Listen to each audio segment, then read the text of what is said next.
আমার আল্লাহ পাক রব্বুল আলামিন ওই রুহের জগতের ভিতরে অসংখ্য রূহ থেকে যাচাই বাছাই করে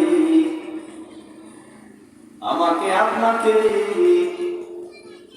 দুনিয়ার জমিনে মানুষ রূপে জন্ম দিয়েছে। শুধু মানুষ রূপে জন্ম দেয় নাই, আমার আল্লাহ পাক রব্বুল আলামিন এত এত রূহ থেকে মুসলমান হিসেবে দুনিয়ার জমিনে পাঠিয়েছে।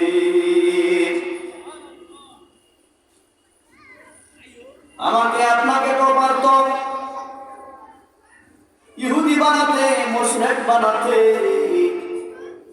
কিন্তু আল্লাহ জাল্লা শানুহু তা না করে দুনিয়ার জমিনের ভিতরে মুসলমান হিসাবে বানিয়েছে। আমার আল্লাহ জাল্লা শানুহু জানে রে, দুনিয়ার মানুষেরা ভালো মন্দ যাচাই বাছাই করে দুনিয়ার ভিতরে চলে। সামান্য বাজারের ভিতরে গেলে দেখা যায় কোন বাজারটা বেশি ভালো হবে, কোন তরকারি ভালো হবে, সেইটা যেরকম ভাবে যাচাই বাছাই করে ক্রয় করে আমার আল্লাহ পাক রব্বুল আলামিন আমাকে আপনাকে অসংখ্য রূহ থেকে যাচাই বাছাই করে মুসলমানের ঘরে জন্ম দিয়ে এটা বোঝাতে চেয়েছে যে এই মুসলমান দুনিয়ার জমিনে আমার দিনকে উঁচা করবে, আমার আদিত ধর্ম যে আছে ওই ধর্মকে নিয়ে তারা আবার আমার নিকট ফিরে আসবে। আমি আল্লাহ পাক রব্বুল আলামিন বলে দিয়েছি সুম্মা ইলাইনা তুরজাউন, অবশ্যই আবার আল্লাহ পাকের নিকট ফিরে যেতে হবে।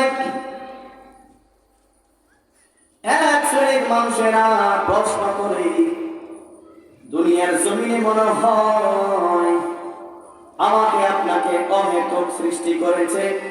আমার আল্লাহ পাক রব্বুল আলামিন সেই খবরে মুআক্কাদাম আগেই উল্লেখ করে দিয়েছেন। আমার আল্লাহ পাক রব্বুল আলামিন বলেন আফাহাসিবতুম আন্নামা খালাকনাকুম আবাসা,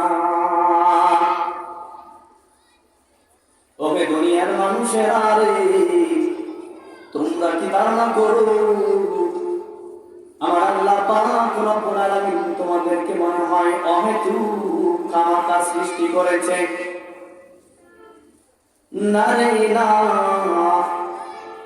অহেতুক এই জমিনের ভিতরে আমার আল্লাহ পাক রব্বুল আলামিন কোনো কিছু সৃষ্টি করে নাই।